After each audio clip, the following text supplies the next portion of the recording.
Well, welcome back to the Piney Woods Homestead, y'all. My plan this morning is to come down in this new garden expansion and get some trees taken down. I'm gonna start off with the small stuff.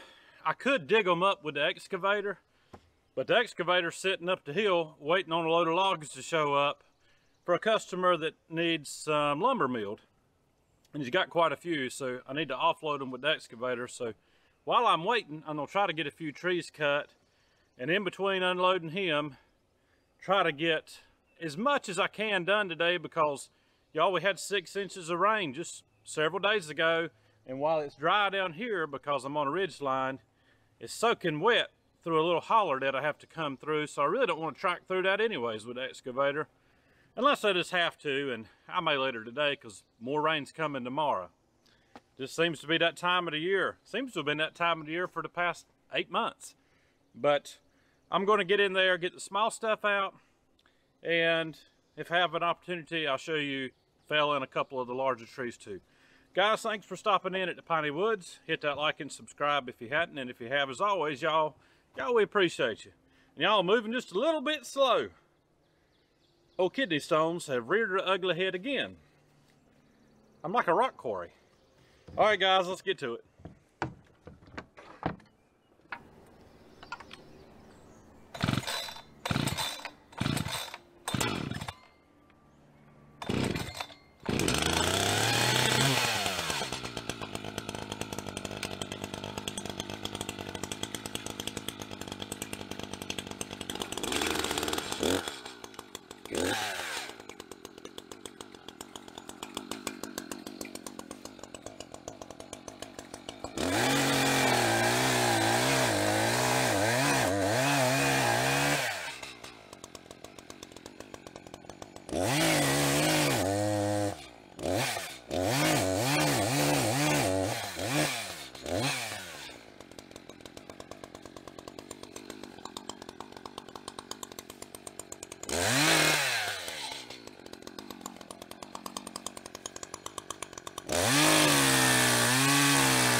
All this little stuff like this is a maple, it'll be firewood. So I'm just bucking it up, limbing it up. We'll maximize this tree and get every bit of use out of it that we can. And y'all can dig these up, no problem with the excavator, but like I said, it's up the hill and I'm gonna need it up there shortly, but we'll get a few of these small ones down, and then I will come back to you when it's time to take something larger down.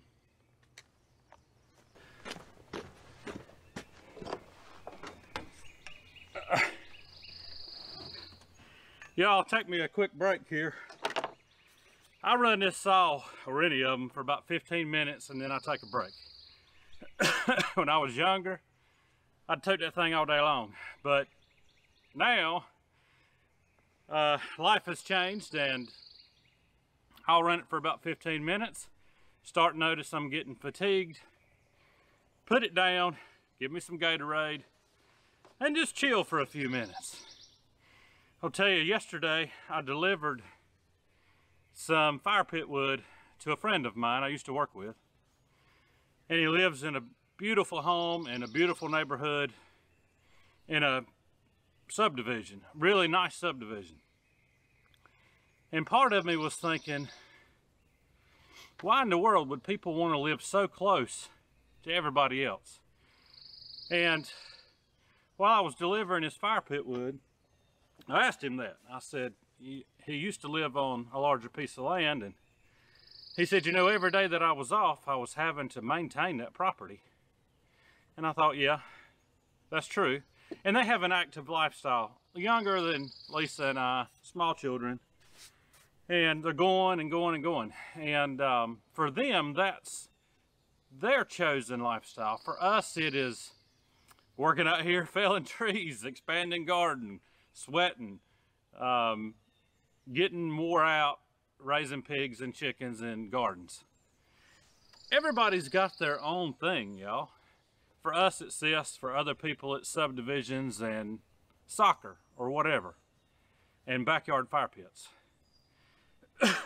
So not everybody's the same, and you have to recognize that not everybody is going to want to grow their own food. But I guarantee you, come fall, when I share some bratwurst and some fresh Sussex meat bird chicken for he and his wife to cook up for his family, he'll probably want some more. And so he appreciates people like us that are living this way, and we appreciate them because, you know, we can sell a chicken to them or some firewood, and the whole world turns round and round like that, y'all. But the one thing that everybody needs, whether you are living like we do or living in a subdivision, is Christ, because he's the foundation for everything, whether it is a rural agricultural lifestyle or a subdivision lifestyle.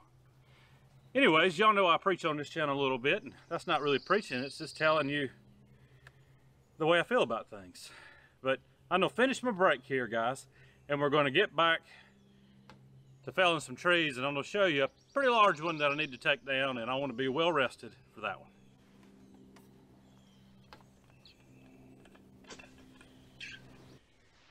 All right, I got a pretty good poplar here. Pretty good sized tree. I'm guessing it's about 45 feet tall, but it's pretty good size around. And so I'm gonna drop that one out into the existing garden spot. So let me get the sawing. Wind ain't bad. Let's get on it.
That went absolutely perfect.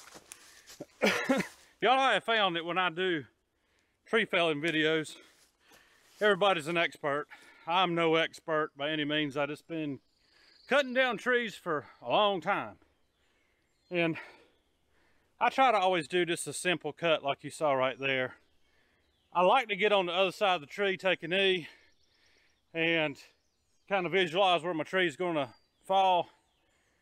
But with my knees the way they are, I've gotten to where I've kind of started doing my back cut the way you just saw. And it works out. And if my knees will ever heal up, I'll go back to the old way of doing it. But be one good saw log in here, and that's gonna go to my dad. he's got a project upcoming and he needs some lumber.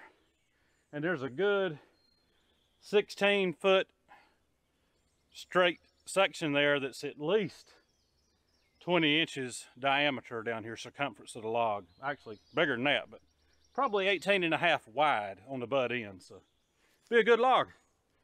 We'll get this one limbed up, take another break, and then do a little bit of time lapse letting you see me take a few more trees down for this garden expansion, y'all. So it's not just felling trees to fell trees. They're going to be reused, and they're going to be vegetables growing out here, Lord willing, before too long.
All right, I got quite a few trees down now.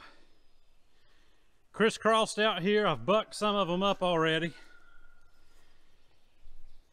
And for the most part, all the big stuff's down.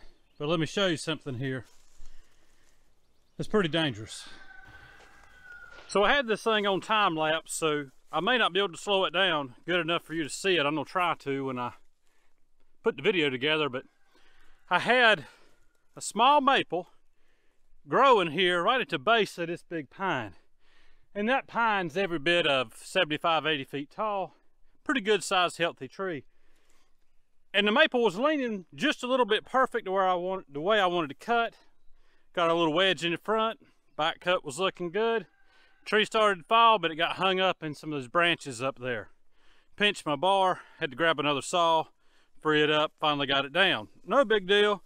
That's just something that can happen even to anybody that's experienced. You can do it. But right here is where I'm gonna call it quits for today on felling trees. This huge pine here is every bit of 85, 90 feet tall. Pretty good size diameter tree here, if you see. And you'll notice I went kind of high with my back cut, and I did that on purpose. This tree was growing all kinds of funky. And after studying on it, I decided that I would be able to position that tree right in line with this tree that fell perfectly where I wanted it to. The only problem is not every tree is going to do exactly what you want it to do. Sometimes I think they have a mind of their own, and especially when they are not growing true. They're growing every which way. So you kind of look and you see, all right, this side looks the heaviest. It's leaning a little this way, so that's what I did. And I was almost through my back cut, driving a wedge on the back side, a felling wedge, and I noticed that that tree was wanting to lean back towards me. So I hightailed it out of there, and y'all, that tree, instead of falling where I wanted it to, where I'd planned on it to fall, between the breeze and the funkiness of this tree, it decided to fall exactly at a 90-degree angle from where I wanted it to. So I just kind of hightailed it, got all the way. It's coming down. Fortunately, it came down about 20 feet from where the gator's sitting up there. I would have moved the gator, but I thought there's no way that tree's going to do anything but what I want it to do. That's just a lesson, y'all. It can, and they will, surprise you. And so that's one reason I've stopped taking a knee so much out here, because my knees, I just can't get up fast anymore. I did take a knee on that one. Kind of wishing I hadn't have now, but it's all right. Everything worked out. I'm thinking I'm gonna call it quits because I'm getting wore slap out, y'all. And I've got several to buck, and that means I'm gonna get on the mini here in a little while and get these logs out of here. And I may not cut anymore, y'all. I'm thinking it's looking pretty doggone good like it is. Y'all, here's you a look from the other side of the garden, and you can see just how much I have opened this thing up. Lisa's gonna be happy.